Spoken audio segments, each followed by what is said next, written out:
좌측을 보면 정말 아름다운 연초록의 연두색의 느티나무 잎사귀가 올라온 것을 보게 됩니다. 저 잎사귀는 작년께 아니에요. 올해 새로 돋아난 잎사귀입니다. 그래서 우리는 저것을 새 잎이라고 말을 하죠. 여러분, 그런데 아십니까? 이제 일주일 후에 여러분이 다시 오셔서 좌측을 보시게 되면 저 잎사귀가 커졌을 거예요. 그리고 더 짙어졌을 거예요. 그 얘기가 뭐냐면 오늘 여러분 이 잎사귀, 새 잎사귀를 오늘 많이 보고 가시라는 얘기예요. 뭐냐면 잎사귀는 그때마다 주는 어떤 감동이 달라요. 그러면서 다음에 봐야지 하면요, 오늘 게 아니에요. 뿐만 아니라 여러분들 오늘 자리에 와 계신데 저는 여러분을 어떻게 보냐면요, 일주일 전에 봤던 여러분을 보지 않습니다. 이미 6, 7일간 우리는 또 다른 사람으로 변해 있는 거예요. 첫째로 육체는요, 우리의 세포는요, 날마다 죽고 새롭게 생성이 됩니다. 그러니까 지금 우리 몸도 일주일 전에 그 몸이 아니에요. 그 일주일 전에 세포는 다 죽었고요, 새 세포로 지금 살아가고 있는 거예요. 그래서 특별히 여러분 일주일 전에 생각했던 어떤 생각들, 어떤 가치들, 어떤 변화가 분명히 있습니다. 그러니까 사실은 내가 일주일 전에 나인 것 같지만 사실은 그렇지 않습니다. 오늘은 새 사람과 관련돼서 말씀 좀 나눠볼 텐데요. 일반적으로 새 사람이라는 그 국어적인 단어는 뭐냐면 옛날에 자기 잘못을 깨달아서 뉘우치고 새롭게 살겠다고 다짐한 다음에 바르게 사는 사람, 이게 이제 국어적인 새 사람의 정의입니다. 그런데 성경은 그런 정의를 뛰어넘습니다. 오늘은 그 얘기를 할 텐데요. 먼저 그 말씀 나누기 전에 새 사람이라는 시 한 편을 여러분과 함께 읽겠습니다. 나태주 시님이라고 아주 유명하신 분이세요. 풀꽃이라는 주제로 해서 그런 많은 시를 통해서 많은 사람들에게 감동을 주는 분인데 그분이 새 사람이라는 시를 썼더라고요. 우리 함께 읽어보겠습니다. 시작. 그럼요, 날마다 새날이고 봄마다 새봄이고요, 사람마다 새사람, 그 중에서도 당신은 새봄에 새로 그리운 사람 중에서도 첫 번째 새사람입니다 라는 시예요. 맞아요. 그럼요, 그런 거예요. 그럼요. 그러니까 이제 시를 읽을 때는요, 그 시에 맞게 읽으시면 돼요. 그럼요, 그러면 안 돼요. 정색을 하면 그러면 안 돼요. 그럼요. 날마다 새날이지요. 그렇죠, 새날이죠. 오늘도 새날이에요. 어제보다 오늘은 새날입니다. 그렇지요. 2020년 봄 새봄이지요. 2021년 봄 아니고요, 19년 봄 아니에요. 올해 맞이하는 봄은 새봄이에요. 사람도예요, 새 사람이에요. 그 사람이 그 사람 같지만 사실은 새 사람이에요. 여러분, 새 사람은요, 새롭게 대해주셔야 됩니다.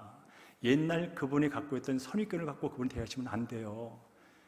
지난 일주일 전에 나를 기분 나쁘게 했던 그 사람이라고 여러분 똑같이 대하시면 안 돼요. 일주일 동안 어떻게 바뀌는지 아십니까? 그렇죠? 그러면서 날마다 우리는 새롭게 새 사람으로 여기고 존중해 줘야 해요. 그리고 조금은 낯설게 대하셔야 돼요. 낯선다는 것은 어떤 부정적인 낯섦이 아니라 그분을 새로운 존재이기 때문에 더 관심 갖고 배려하는 마음을 갖고 대해줄 필요가 있어요. 근데 오늘 시인은 그렇게 말합니다. 많은 새 사람 가운데 당신은 새봄에 새로 그리운 새봄에 보고 싶고 그립고 그렇죠? 했던 그 많은 사람들 중에 첫 번째 새 사람이다 이렇게 말합니다. 우리 옆분에게 이렇게 해볼까요? 당신은 새봄에 새로 그리운 사람 중에서도 첫 번째 새 사람입니다. 네, 그래요. 반갑다는 얘기예요. 반가워 죽겠다는 얘기예요. 그동안 만나고 싶은 사람이었는데 바로 당신이 그 사람 중에 최고의 첫 번째 사람이었는데 이렇게 만나니 얼마나 좋겠어요. 그런 뜻이죠. 그렇습니다. 저는 행복합니다.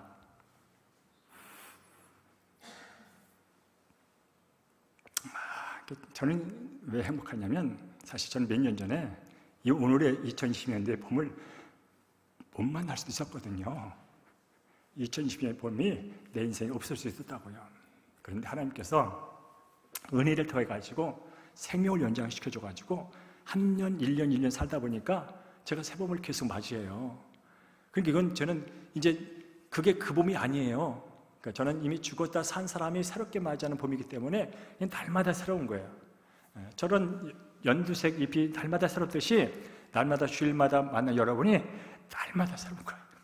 그리고 여러분이 여러분의 마음속에 예수의 생명이 있는 것을 생각하면 기분이 가슴이 벌렁벌렁 된 거예요.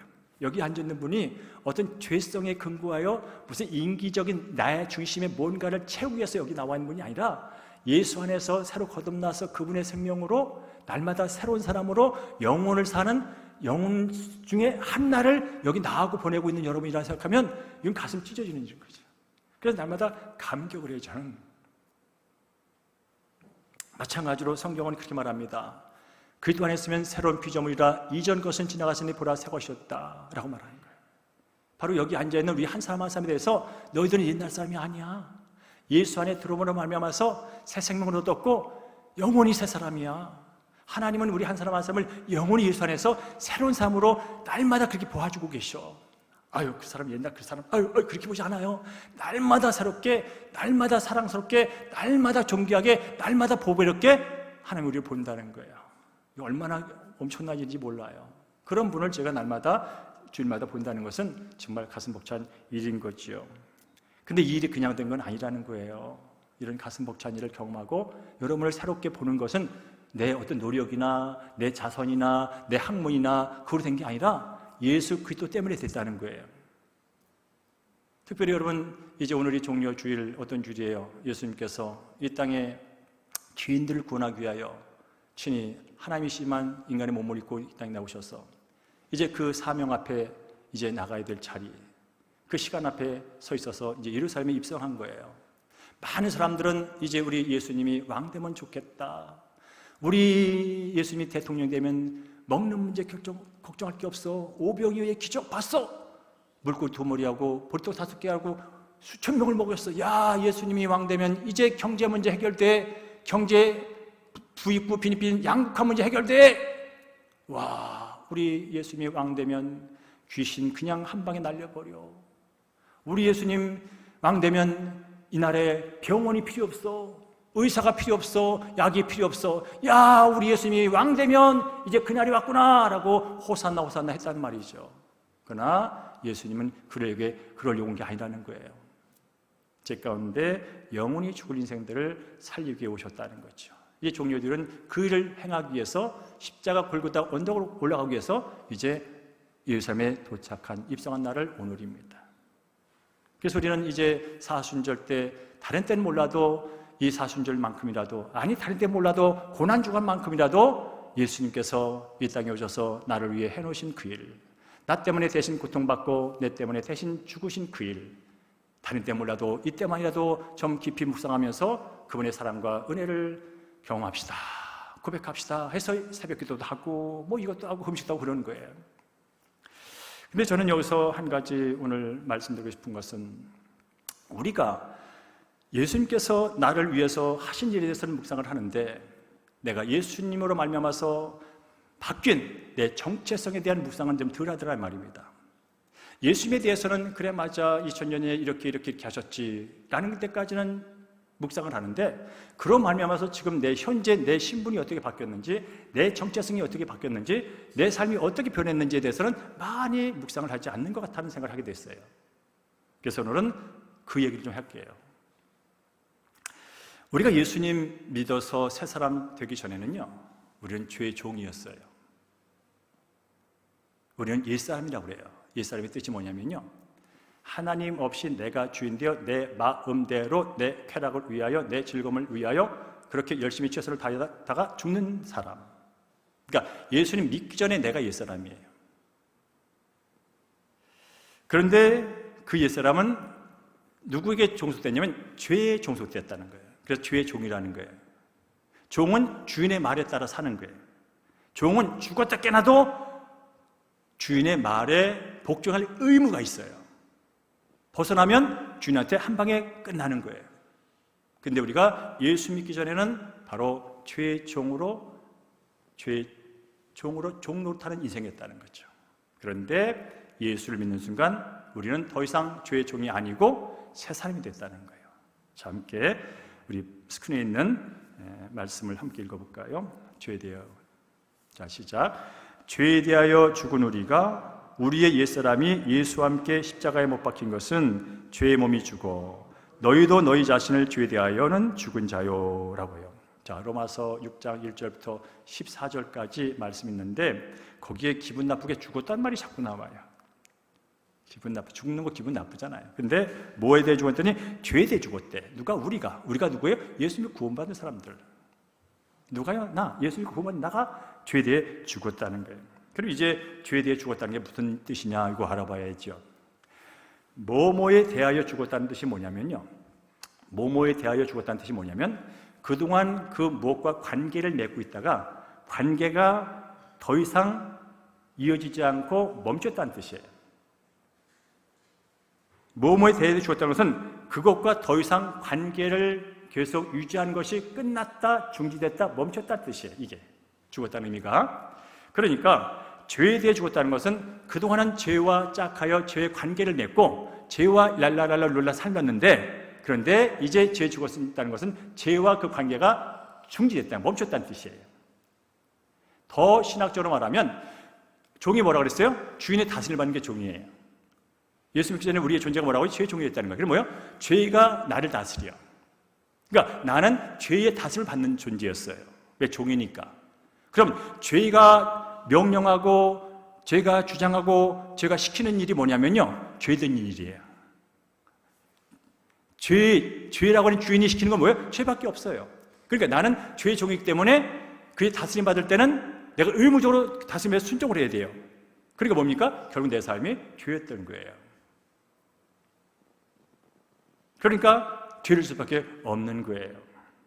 그런데 죄에 대해 죽었다는 것은 죄와의 관계가 끊어지고 멈췄기 때문에 더 이상 그의 다스림 안에 있지 않고 그의 세력 안에 있지 않기 때문에 나는 더 이상 그 죄에게 복종하지 않아도 될 의무가 사라졌다는 거예요. 복종해야 될 의무가 없다는 거예요. 이게 바로 죄에 대해 죽었다는 거예요. 물론 이렇게 말하면 그러면 이게 죄에 대해 죽었으니까 나는 전혀 죄를 안 짓는다, 죄를 지을 수 없다, 그런 뜻이니까 그런 건 아니에요. 우리는 여전히 예수 믿고 죄의 다스림에서 벗어나서 하나님의 다스림을 받는 존재가 됐음에도 불구하고 우리의 삶의 모든 여건은 죄의 여건이에요. 죄의 영향을 받을 수도 있는 그런 상황 속에 살고 있어요. 예수 믿었다고 완전히 죄에서 내가 죄를 안 지을 수 있는 완벽한 거룩한 사람이 되냐? 그건 아니란 뜻이에요. 언제든지 다스림을 벗어났지만 우리가 잘못하면 꾀임에 넘어가서 또 질 수도 있는 그런 존재예요. 그러나 중요한 것은 뭡니까? 죄의 종이 아니라 하나님의 자녀가 됐다는 거. 이게 중요한 거예요. 자, 하나님의 자녀가 됐다는 건 뭐예요? 하나님의 종이 됐다는 무슨 뜻이에요? 하나님의 백성이 됐다는 무슨 뜻이에요? 하나님의 다스림을 받는다는 거예요. 하나님의 다스림 아래에 있다는 거예요. 하나님의 권세 아래에 있다는 거예요. 하나님의 능력 안에 있다는 거예요. 그게 바로 우리가 바뀐 신분이에요. 그래서 우리는 예수 믿고 구원받은 나는 누구냐면 나는 더 이상 죄에게 종노릇하는 존재가 아니고 나는 이제 예수를 믿음으로 말미암아서 흑암의 나라에서 아들의 나라로 옮겨져서 흑암의 나라에서는 흑암의 죄에 하라는 대로 마땅히 복종하여야 될 살면서 죄 짓는 인생이었는데 이제 옮겨졌어요. 완전히 옮겨졌어요. 옮겨져서 하나님의 다스림을 받는 거룩한 의의 통치를 받는 그런 존재가 됐어 라는 사실을 먼저 고백해야 돼요. 그럴 때 우리는 그 죄가 왔을 때 이길 수 있어요. 따랄까요? 나는 이제 예수님을 내 인생의 주인으로 모시고 그 말씀에 순종하며 사는 하나님의 자녀입니다. 이 정체성을 분명히 갖고 있어요. 왜? 예수님이 오신 목적이 그거거든요. 죄 가운데 하나님 없이 저희가 죄인지도 모르고 살다가 영원한 불못에 던져진 인생들을 바로 영원히 의의 나라로 옮기셔서 하나님의 아름다운 영원한 복된 의의 통치 아래서 복되게 살라고 그분께서 이 땅에 오셨다면 우리가 이 고난주간 예수의 죽음을 묵상하는 그 입장에서 예수님이 하는 것은 직접적으로 이런 것 많이 잘 알잖아요. 그럼 내가 그분이 하신 일로 인해서 내가 어떤 존재가 됐는지를 확인하는 게 중요하다 이 말이죠. 따랄까요? 나는 죄에 대하여 죽은 자다. 따라서 죄의 명령에 복종할 의무가 없다. 아멘? 네, 그렇게 하시면 돼요. 두 번째로 따라할까요? 그리스도 안에서 하나님께 대하여 산 새 사람이다. 누가 물어보면 그 말에서 나는요 예수 그리스도 안에서 하나님께 대하여 산 새 사람입니다. 이렇게 말씀하시면 돼요. 자, 그게 뭔지 11절 말씀 읽어보겠습니다. 11절 시작. 너희도 너희 자신을 죄에 대하여 죽은 자요 그리스도 안에서 하나님께 대하여 살아있는 자로 여길지니라. 아멘. 그죠? 자, 대하여 죽었다는 것은 관계가 멈췄다는 거예요. 그죠? 관계가 멈췄다는 거예요. 그러면 죄에 대해서 죽었으니까 죄와 관계가 멈췄어요. 멈췄단 말이죠. 근데 반대로 하나님께 대하여 살았대. 그럼 뭐야? 하나님과 관계가 시작됐다는 뜻이에요. 하나님께 대해 살았다는 것은 하나님과의 관계가 시작됐다는 거예요. 그 전에 예수님 믿기 전에는 시작하고 싶어도 시작할 수가 없었어요. 거룩하신 하나님께 우리는 아무리 자선을 하고 성경을 백독하고 교회를 100번 와도 예수를 믿지 않고 예수님이 행하신 일을 믿지 않으면 그걸 할 수가 없었어요. 그런데 이제 하나님께 살았다는 것은 하나님과 관계를 맺고 하나님 다스림 안에 들어왔다는 거예요. 그래서 오늘 이 11절에서 우리가 눈여겨볼 단어가 있다면 그리스도 안에서라는 단어예요. 그리스도 안에서 내가 어떻게 하나님께 살았냐? 내가 어떻게 살았지? 내가 살기 위해서 뭘 했지? 한 게 없어요. 해서도 안 돼요. 알고 봤더니 그리스도 안에서 이게 이루어진 일이구나. 그러면 그리스도 안이라는 뜻이 뭐냐는 거죠. 바로 그리스도 안은 건 주님과 연합함이라는 뜻이 있어요. 연합한다는 뜻이 있어요. 안은 우리가 들어가는 거잖아요. 서로 네가 내 안에 내가 네 안에 연합이라고요. 아, 주님과 함께 연합됨으로 내가 죄의 종에서 하나님의 자녀로 넘어왔구나. 그래서 하나님에 넘어와서 하나님과 날마다 소통하며 교제하며 사는 존재가 됐구나. 그래서 하나님의 다스림 속에서 복된 영원한 삶을 살게 됐구나 라는 사실을 깨닫게 되는 거죠. 그래서 오늘 보면 3, 4절에는요 그런 말이에요. 너희들이 예수 합하여 세례를 받았다. 세례를 받았다. 여러분 세례 다 받으셨죠? 안 받으신 분 있겠지만 세례가 뜻이 뭐예요? 바로 물속에 잠시 잠기잖아요. 그리고 올라온다고요. 물속에 잠기는 게 뭐예요? 바로 내가 옛사람이 죽었다는 걸 상징해 주는 거예요. 내가 예수 그리스도 안에서 이제 모든 잘못된 삶들, 죄에 종속됐던 모든 삶을 물속에 들어가는, 죽었다는 걸 상징하고 다시 올랐다는 건 예수와 함께 다시 새로운 삶을 산다는 것을 보여주는 게 이 세례의 상징이에요. 그러니까 바로 우리가 지금 죄에 대해서 죽고 하나님에 대해서 살아서 하나님의 공의롭고 자비롭고 사랑 넘치고 평화 넘치는 그런 세상에서 또 영원한 세상에서 살도록 그렇게 된 것은 전적으로 내 의나 내 노력이나 내 학문이나 내 열심이 아니라 바로 예수님이 행하신 일 때문에 됐다는 걸 믿는 거예요. 그게 우리가 믿는 믿음이에요. 그래서 오늘 여러분에게 이거에 대해서 다른 예화를 하나 좀 찾아봤어요. 제가 이 얘기를 잘 들어보세요. 어느 바닷가에 아버지와 아들이 살고 있었습니다. 단 둘이 살고 있었습니다. 그러니까 아버지는 이 아들이 얼마나 귀할까요? 그래서 정말 생명처럼 사랑을 했습니다. 어머니도 없이 아버지하고 사는 이 아들 얼마나 귀하고 얼마나 복됩니까? 그래서 생명처럼 사랑했어요. 그런데 어느 날 이 아들이 와가지고 아버지 나 친구하고 저 바닷가에 가서 배 타고 놀다 올게. 그래 알았어 조심해라 해서 이제 아들이 친구와 함께 조그만 배를 타고 바닷가로 나갔어요. 근데 얼마가 지났을까요? 갑자기 돌풍이 불면서 강풍이 불면서 큰 집정한 파도가 일어나면서 이제 그 아들은 그 좁은 배에서 친구와 함께 어떻게 합니까? 죽을 위기에 처한 거예요. 파도가 치니까 물은 배 안으로 들어오게 되고 들어다 보니까 배는 가라앉게 되고 자 이제 등대지겠던 이 아버지가 날씨에 보니까 심상치 않아. 근데 갑자기 깜짝 놀란 거예요. 우와 내 아들이 지금 어디 있지? 와 친구하고 지금 바닷가에 있다고요. 배를 타고 있다고요.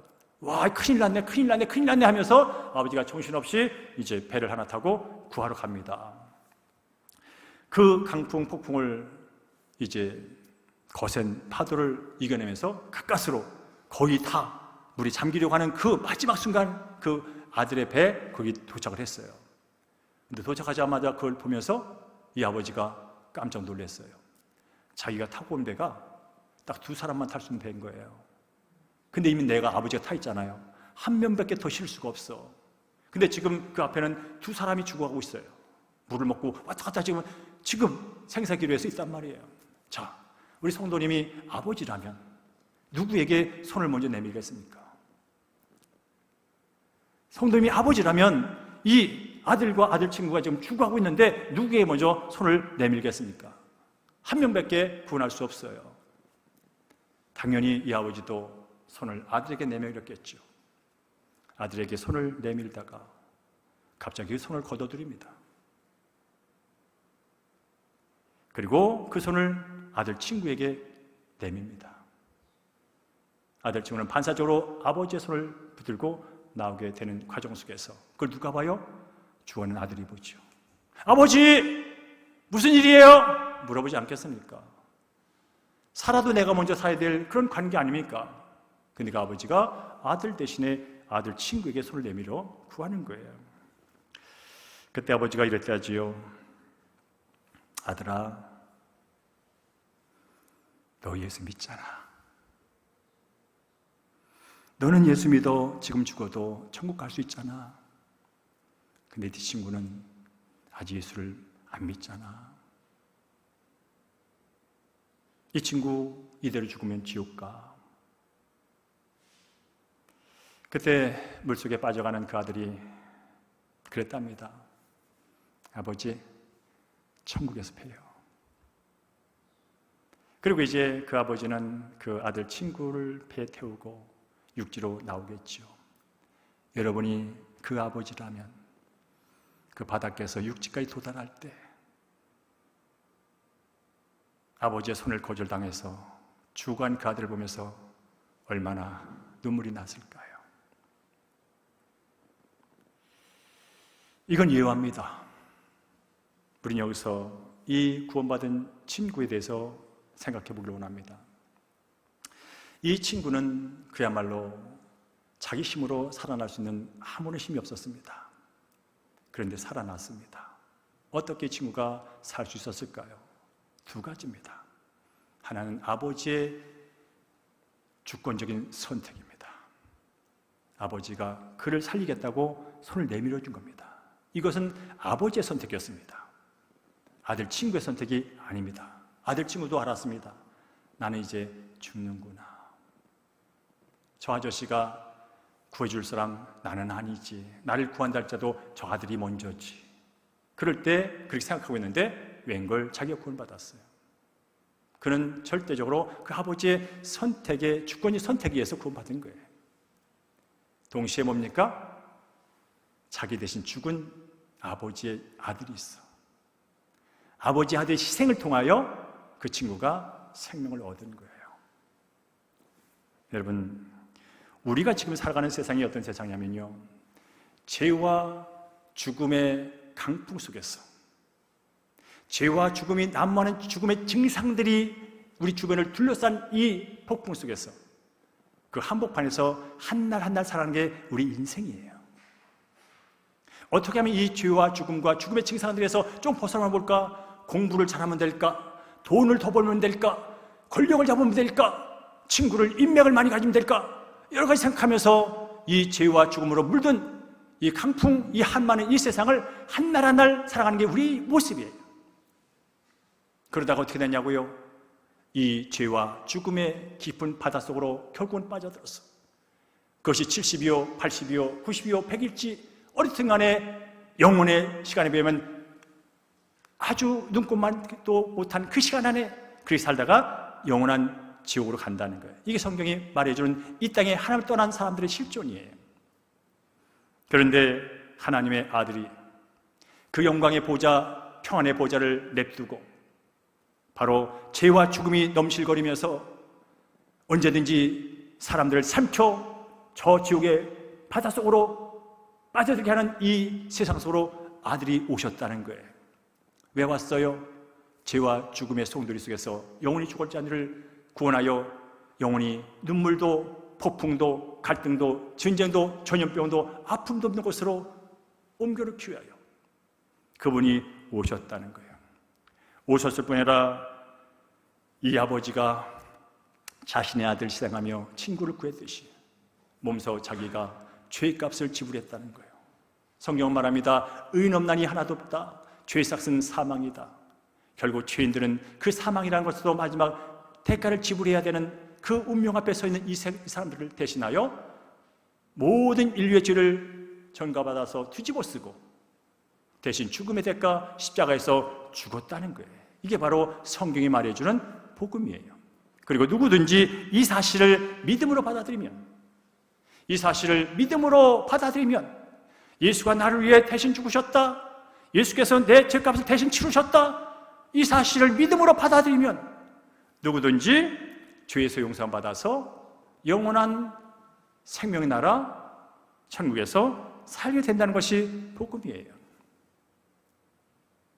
오늘 시간 이 자리에 나와서 예배하는 우리 한 사람 한 사람은 바로 예수님께서 2000년에 해놓으신 그 사건, 그 죽음과 부활의 그 사역을 통해서 이 땅의 죄는 해결되고 이 땅의 지옥의 문제는 천국의 문제로 바뀌는 그 사실을 믿고 구원받아 오늘 예배자로 이 자리에 있는 줄로 믿습니다. 행여나 오늘 나오신 여러분 가운데 여전히 그 믿음이 그런 게 있어, 그런 게 있어, 어떻게 그런 마음이 있을 수도 있어요. 그러면 복음은 하나예요. 다른 복음은 없어요. 예수 그리스도, 그분이 복음이에요. 예수도 하나님의 아들인 그분이 이 땅에 오셔서 죄인을 위해 대신 죽었다고 하는 게 그게 복음이에요. 그러면 누구든지 그를 믿음으로 받아들이면, 그를 영접하면 하나님의 자녀가 되어서 영생 홍당을 누린다는 것이 복음이에요. 그 복은 죽어서 천국 가서뿐 아니라 이 죽음과 이 죄가 넘실대고 폭풍처럼 내게 달려드는 이 상황 속에서도 우리는 그분 안에서 평안을 누리고 그분이 공급하시는 힘을 갖고 이 땅을 이기며 살 수 있다는 복음이에요. 바로 이 고난주간을 앞두고 우리는 뭘 기억하냐면, 맞아, 내가 예수 안에서 구원받아서 새로운 사람이 됐지. 이 새로운 삶은 마음을 결단해가지고 바르게 살게 하는 새로운 삶이 아니라 영원히 하나님 앞에서 의롭게 여겨진, 하나님과 영원히 아름다운 친밀한 교제를 이어가는 그런 새 사람, 이게 바로 은혜지 라고 하는 고백이 있을 때 여러분 자연스럽게 감사가 나오게 되는 것이고요, 자연스럽게 찬양이 나오게 되는 것이고요, 자연스럽게 나보다 못한 사람들 돌보게 되는 것이고요, 더 무엇보다도 저렇게 살다가 결국 인생이 죽음이라면, 아니 죽음이 끝나는 것이 아니라 죽음 위에 있을 저 영원한 형벌 지옥이라면, 그 생각이 여러분 사랑하는 가족들의 모습 속에서 보여진다면 기도가 안 나오겠습니까? 눈물이 안 나오겠습니까? 그것이 바로 고난주간에 우리가 묵상해야 할 일 중에 하나라는 거지요. 따라할까요? 나는 새 생명 가운데 살아가는 새 사람이다. 아멘. 자, 구원이 바뀌었고 정체성이 바뀌었고 신분이 바뀌었으면요, 신분에 맞게 살아야 되는 거예요. 죄의 종의 신분은요, 다른 거 볼 거 없어요. 죄 지으면 되는 거예요. 근데 죄를 안 질 수가 없어요. 이게 죄의 신분이기 때문에 죄를 질 수밖에 없는 거예요. 신분에 맞게 사는 거거든요, 인생은. 그러나 우리는 뭡니까? 의의 종이 됐어요. 하나님의 종이 됐어요. 거룩한 백성이 됐어요. 그럼 뭐요? 거룩하게 사는 거죠.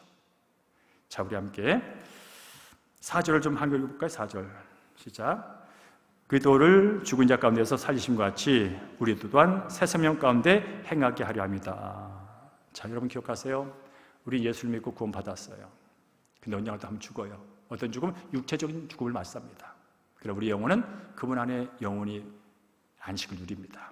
그리고 주님이 다시 오실 때 우리는 부활의 몸을 입고, 예수님께서 십자가에 달려 죽었다가 3일 만에 부활하신 것처럼 우리도 역시 부활의 몸을 입고 그분과 함께 영원히 삽니다. 그러면 그 과정 속에 우리는 어떤 과정을 거쳐야 되냐면, 이 땅, 여전히 죄와 죽음이 넘실대는 이 땅에서 어떤 삶을 살아야 돼요. 70을 살든 80을 살든 90을 살든 살아야 돼. 근데 예수를 믿는 순간부터 어떻게 살아야 돼요? 죄의 종으로 살면 안 돼. 왜? 신분이 바뀌었으니까. 따라할까요? 예수 안에서 구원받은 새 사람은 죄의 동료타며 살지 않습니다. 자, 그래서 6절을 읽겠습니다. 6절 시작. 우리가 알거니와 우리의 옛사람이 예수와 함께 십자가에 못 박힌 것은 죄의 몸이 주고 다시는 우리가 죄에게 종노하지 아니하려 함이니. 뭐라고요? 다시는 안 한대. 다시는 안 한대. 뭐를? 죄의 종노를. 죄의 동료는 뭐야? 죄가 하라는 대로 살지 않는다는 거예요. 왜? 죄에 대해 죽었으니까. 죄에 대해 죽은 게 뭐예요? 죄와의 그 관계가 멈췄으니까. 이제 나는 하나님께 대하여 하나님과 교제하며 하나님의 뜻대로 사는 존재가 됐기 때문에 더 이상 죄의 종노를 안 한다는 거예요. 이게 바로 우리가 갖고 있는 정체성이에요. 그래서 여러분, 지금도 이 말씀을 드리면서 그래도 나는 죄를 지어요. 그 지긋지긋한 거 다 넘어져요. 그런 게 있을 수 있어요. 그럼 여러분, 죄를 안 짓겠다고 다짐하는 건 중요해요. 죄 지면 안 되지. 내가 예수 믿었는데. 죄 지면 안 되지. 그 다짐은 중요해요. 근데 다짐으로 이기지 못한다는 문제가 있어요. 그래서 여러분께서 그 연약한 분 넘어지는 부분이 있으면요, 따라합시다. 나는 예수 그리스도 안에서 이미 죄와 사망으로부터 해방된 자다. 선포하시는 거예요. 선포하시는 거예요. 나는 예수 그리스도 안에서 이미 의롭게 됐다는 사실을 선포하는 거예요. 그때마다 내 신분을 계속해서 의식하는 거예요. 내가 그 땅에서 어떤 존재가 됐는지를 의식하는 거예요. 자, 존재가 됐다는 거예요. 그분의 다스림을 받아요. 그분의 권세 아래 그분의 능력으로 산다는 뜻이에요. 죄를 이길 수 있는 힘은 예수의 능력이에요. 예수님의 권세예요. 그러니까 나는 예수 이름을 사용할 수 있는 권세를 삶 가운데 적용할 수 있는 그런 하나님의 자녀야. 하나님은, 예수님은 가시면서 내 이름으로 모든 구해, 내 이름으로 살아, 내 이름은 능력의 이름이야. 너희들이 어렵고 지치고 힘들고 죄질 때마다 내 이름을 의지하여 기도해 라고 말했다면 우리는 그분의 이름을 선포하며 그분 안에서 내가 어떻게 변했는지를 늘 인식하는 거예요. 제가 어렸을 때 많이 불렀던 찬양 중에 나 자유 얻었네, 나 자유 얻네, 나 자유 얻었네, 나 자유 얻었네, 너 자유 얻었네, 우리 자유 얻었네. 왜요? 주 말씀하시기를 죄 사실이 끊겼다. 죄 사실이 끊겼기 때문에 자유야. 이미 우리는 예수 믿고 죄의 사슬에서 끊겨져서 자유를 얻은 하나님의 자녀인 줄로 믿습니다. 그래서 이제 두 번째로 마지막만 하고 마치겠습니다. 따를까요? 나는 하나님의 은혜 아래에서 의롭게 사는 사람이다. 자, 7절과 14절 말씀을 함께 쓴다. 시작. 이는 죽은 자가 죄에서 벗어나 의롭다 하심을 얻었습니다. 죄가 너희를 주장하지 못하리니 이는 너희가 법 아래 있지 않고 은혜 아래 있습니다. 아멘. 아멘. 그렇습니다. 이미 우리는 예수 안에서 따라하시오. 나는 이미 의로워진 자다. 아멘. 예수 믿고 교회를 오래 다니면 의로워지고, 예수 믿고 11조를 많이 하면 의로워지고, 예수 믿고 봉사를 많이 하면 의로워지는 게 아니잖아. 예수 그리스도를 나의 주로 영접하는 순간 하나님 나를 의롭다 받아주시고 하나님을 만나 하나님과 교제할 수 있도록 모든 것들을 허락해 주시고 하나님의 자녀로 살아갈 수 있도록 모든 선물을 내게 주셨다라고 하는 믿음을 갖는 거예요. 그리고 뭐랍니까? 그러니 죄가 너희를 주장하지 못한다는 거예요. 왜? 이미 우리는 주인은 예수님이세요. 제가 우리 주변에 와가지고 야, 너 옛날에 내 종이었잖아, 내 종이었잖아, 그때 좋았잖아 할지라도 누가 막아줘요? 예수님 막아주세요. 사탄아, 죄야, 무슨 얘기냐? 이 친구는 이미 내 안에 들어와 있어. 이 친구는 내 거야. 네 게 아니야. 라고 사실을 그분이 보호해 주세요. 뿐만 아니라 우리는 뭐요? 그 사실을 입술로 고백하는 거예요. 다시 한번 하겠습니다. 나는 예수의 피로 용서받고 하나님 앞에서 의로운 자다. 나는 죄의 지배로부터 이미 해방된 자다. 나는 하나님의 은혜 아래에서 하나님이 주시는 복을 누리며 사는 특별한 자녀다. 여러분 이걸 잊지 마세요. 그래서 내일부터도 묵상할 때 내가 예수 안에서 어떤 존재가 됐는지를 인식하고 인정하면서 성경을 보세요. 그럴 때 더 은혜가 돼요. 그렇구나. 나 같은 죄인 하나님께서 구원하기 위하여, 하나님 자녀 삼기 위하여 독생자들을 값없이 내게 주셨구나. 그 사랑 영원히 변치 않는다고 말씀하시는데 오 주여 고맙습니다 라고 고백하며 나아갈 때 은혜가 넘치는 거예요. 그렇습니다. 이 다음 주는 부활주일입니다. 여러분 다음 한 주간 예수 안에서 복된 삶을 사는데 그분의 고난만 묵상하다가 우고지상으로 너무 어둡게 살지 마시고요. 예수님의 고난은 아픈 게 사실이고 엄숙하고 경건하게 바라볼 사실은 맞지만 그러나 예수 안에서 구원을 얻은 행복한 사람 사실을 기억하십시오. 그리고 어떤 어두운 사건들, 어두운 힘든 상황이 있더라도 여러분의 기쁨을 뺏기지 마십시오. 왜냐하면 우리가 예수님이 이 시간에 하신 일은 그것 때문에 했기 때문에 우리가 묵상하면서도 예수님이 행하신 일은 우리가 엄숙하게 바라봐야 되지만 그로 인해서 나타나는 결과에 대해서는 마음껏 누리세요. 마음껏 즐기세요.